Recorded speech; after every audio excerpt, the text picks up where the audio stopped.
have to admit, I'm super excited unboxing this since it's considered as one of the most anticipated sneaker releases in 2024. Starting with the box, nothing fancy, although sometimes packaging will hype you up, and here it is guys, the Jordan 4 BRED Reimagined, aka Black Cement.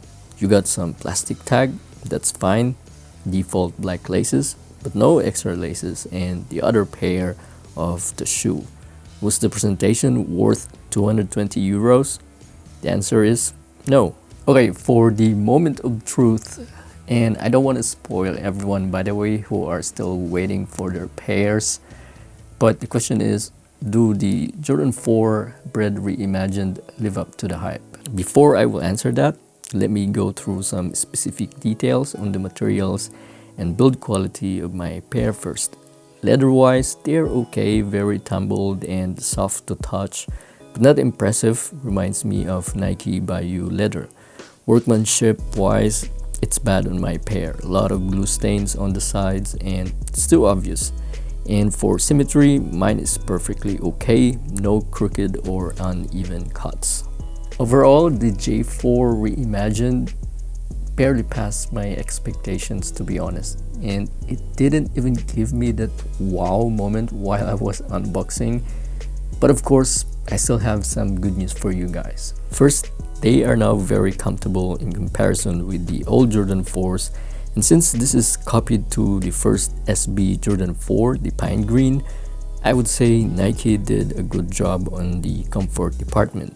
The crushing of pinky toe phenomenon is successfully eliminated in my case. And if you want to rock the Jordan 4 Reimagined straight away, I think you will not be needing a lot of time breaking them in.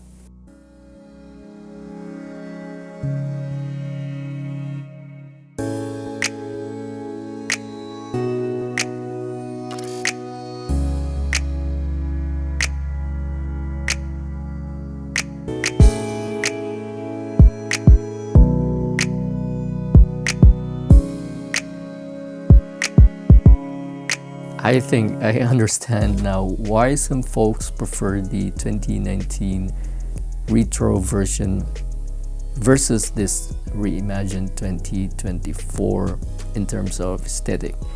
In my opinion, I think it's the color. Let me show you some examples. Although I don't have the 2019, I can use this Air Max 1 since it's also made of Durabuck leather. Look at how black is the black compared to the Reimagined, which is more faded. I mean, perhaps Nike did it purposely to be in line with the Reimagined theme, but what if I will tell you that I have some, let's say, my own way of executing the faded leather effect? I will show you some examples again, and hopefully you could imagine the outcome that I wanted. This is the Fear Pack J3, one of my favorite Jordans in 2023.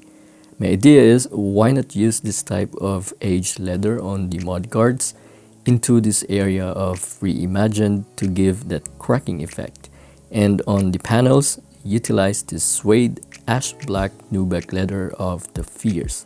I am telling you guys, this could have been so much better. Just imagine a Jordan 4 taupe haze but breads.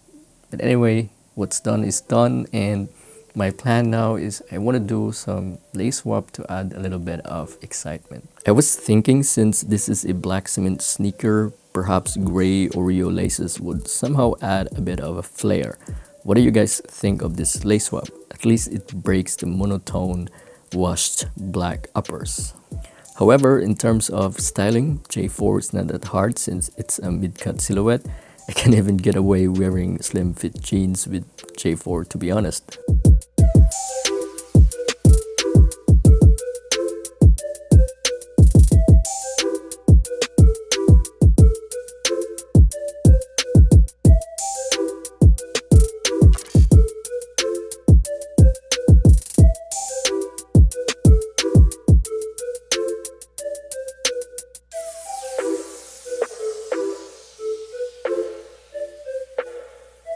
But there is a big advantage though in this type of leather. If you want to wear your sneakers like really in the long run, this will age better, and this is also not so difficult to maintain. But if you have the Durabuck or Nubuck type of leather, good luck maintaining them, and I am pretty sure they will be looking terrible if you want to wear them like really abuse kind of wearing, or if you want to wear them constantly. In terms of styling again, by the way, you guys knew that I like relaxed and urban looking vibe, but of course you can get away also with some black corduroy pants, which is perfect for cold weather, or with my go-to light green joggers, pair it with some simple hoodie and cap, and there you have now, you have a very neutral looking look. Now the question is, are you willing to pay resale for this pair? My short answer for that is yes, if it's only a little bit over the retail price, or much better, under the retail price. Otherwise, in my honest opinion, this is just an overhyped, super neutral colored sneakers. I'm sorry guys, but that's how I describe it. There's no excitement to this color in my opinion. Just history, or maybe because this is so iconic, because Jordan made a lot of achievements to this, but it is what it is. This is just a black and gray sneakers with a little bit of red, and because it's too neutral, might add another lace swap again. This time it's BRED, although this is very subtle that you can't barely notice the red speckles. This is my favorite lace swap, by the way, not too obvious, but at the same time the speckles are there. I even like it with my dark denim jeans, which I think you guys will protest because they're slim, but of course I pair it also with my go-to cargo, and I really love the result on this one.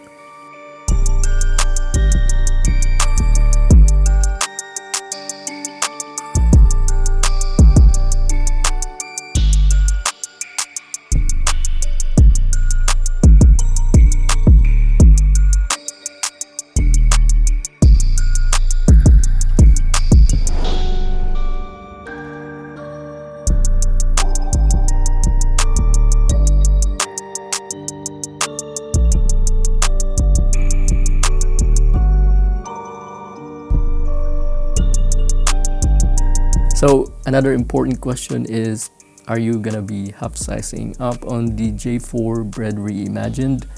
In my case, no. Normally I am half sizing up, but this time I am okay with true to size already. Mind you that I have a narrow to normal feet, so that's my case. Cushions also on this one is very good, super comfy sneakers. One of the comfiest Jordan 4s that I have tried so far. That's it. See you guys. Bye.